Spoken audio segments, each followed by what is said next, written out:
வரலட்சுமி விரதம் தோன்றிய வரலாறு தெரியுமா? பத்ரஸ்ரவஸ் என்ற மன்னன் மகாவிஷ்ணுவின் சிறந்த பக்தனாக திகழ்ந்தான். அவனது மனைவி சுரசந்திரிகா. இந்த தம்பதியரின் மகள் சியாமபாலா. இவளை சக்கரவர்த்தியான மாலாதரன் என்பவனுக்கு திருமணம் செய்து கொடுத்தனர். ஒரு சமயம் தாயார் மகாலட்சுமி வயதான சுமங்கலி பெண்ணாக வேடம் தரித்து சுரசந்திரிகாவின் அரண்மனைக்கு வந்தார். சுரசந்திரிகாவிடம் வரலட்சுமி விரதத்தை விரிவாக சொல்லி அதை கடைபிடிக்கும்படி கூறினார். மகளை பிரிந்த இயக்கத்தில் இருந்த சுரசந்திரிகா தாயார் மகாலட்சுமியை யாரோ என்று கருதி விரட்டிவிட்டாள். அப்படி விரட்டப்பட்ட மகாலட்சுமி தாயாரை அரசியின் மகள் சியாமபாலா சமாதானப்படுத்தி அவரிடமிருந்து வரலட்சுமி விரத முறைகளை விரிவாக கேட்டு உபதேசம் பெற்று பக்தியுடன் அந்த விரதத்தை கடைபிடித்தாள். அந்த விரத மகிமையால் அவள் செல்வ சிறப்பை அடைந்தாள். ஆனால் மகாலட்சுமியை அவமானப்படுத்திய அவளது பெற்றோர் வறுமையில் வாடத் தொடங்கினர். விவரம் அறிந்த சியாமபாலா ஒரு குடம் நிறைய தங்கத்தை பெற்றோருக்கு அனுப்பி வைத்தாள். ஆனால் அவர்கள் செய்த தீவினையால் அது மொத்தமும் கரியாகிவிட்டது. இதையடுத்து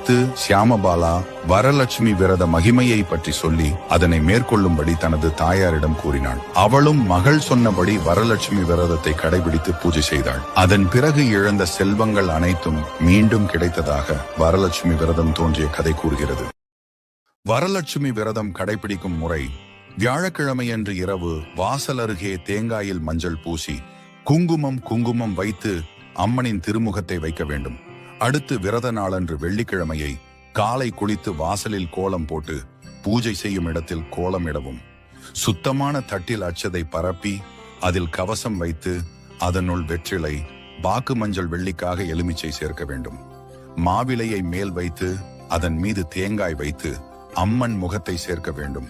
விளக்கேற்றி வெண்பொங்கல் நிவேதனம் செய்து பிள்ளையாருக்கு பூனஜை செய்ய வேண்டும்.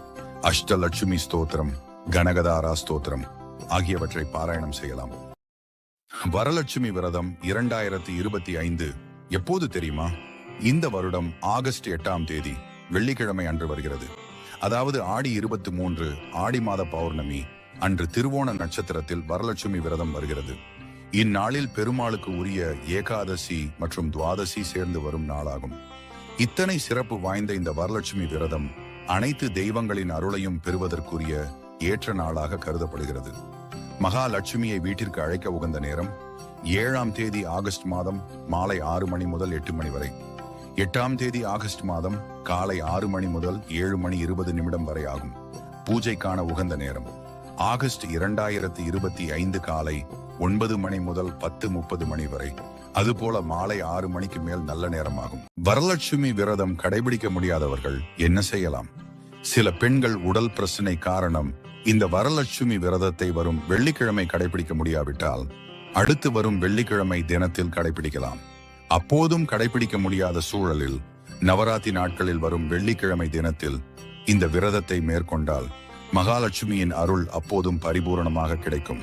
ஒரு பெண் வரலட்சுமி விரதம் அனுசரிப்பதால் அவளும் அவளது குடும்பமும் பல்வேறு நன்மைகளை மகாலட்சுமியின் அருளால் அனுபவிப்பார்கள். வரலட்சுமி விரதம் என்பது எந்த தெய்வத்தை நோக்கி நாம் விரதம் இருக்கின்றோமோ அந்த தெய்வத்தாலேயே இந்த பூமியில் உள்ளவர்களுக்கு சொல்லப்பட்ட விரதம் தான் வரலட்சுமி விரதம். திருமணமான பெண்கள் இந்த விரதத்தை கடைபிடிப்பதால் இல்லற வாழ்க்கை சிறக்கும். கணவன் மனைவியிடையே ஒற்றுமை அதிகரிக்கும். வரலட்சுமி விரதம் அனுசரிப்பதால் குடும்ப உறுப்பினர்களிடையே ஒற்றுமையையும் நல்லிணக்கத்தையும் அதிகரிக்கும். வீட்டில் செல்வம் பெருகும். திருமணமாகாத பெண்கள் இந்த விரதத்தை கடைபிடி விரைவில் திருமண யோகம் அமையும். குழந்தை பாக்கியம் இல்லாதவர்களுக்கு இந்த விரதம் குழந்தை பேறு அருளும். உடல் ஆரோக்கியம் மேம்படும், நோய்கள் நீங்கும், மன அழுத்தம் கவலைகள் நீங்கி மன அமைதி கிடைக்கும். ஆடி மாதத்தில் வரும் பௌர்ணமிக்கு முன் வரும் வெள்ளிக்கிழமை இந்த விரதத்தை அனுசரிக்கலாம். இதோடு வரலட்சுமி விரதம் என்பது தெய்வத்தை வழிபடுவது மட்டுமில்லாமல் தெய்வத்தை உருவாக்கி தன் முன் வைத்து விரதம் அனுசரிப்பதும் இதில் விசேஷம். இந்த வருடம் வரலட்சுமி விரதம் ஆகஸ்ட் மாதம் 8ஆம் தேதி கடைபிடிக்கப்படுகிறது.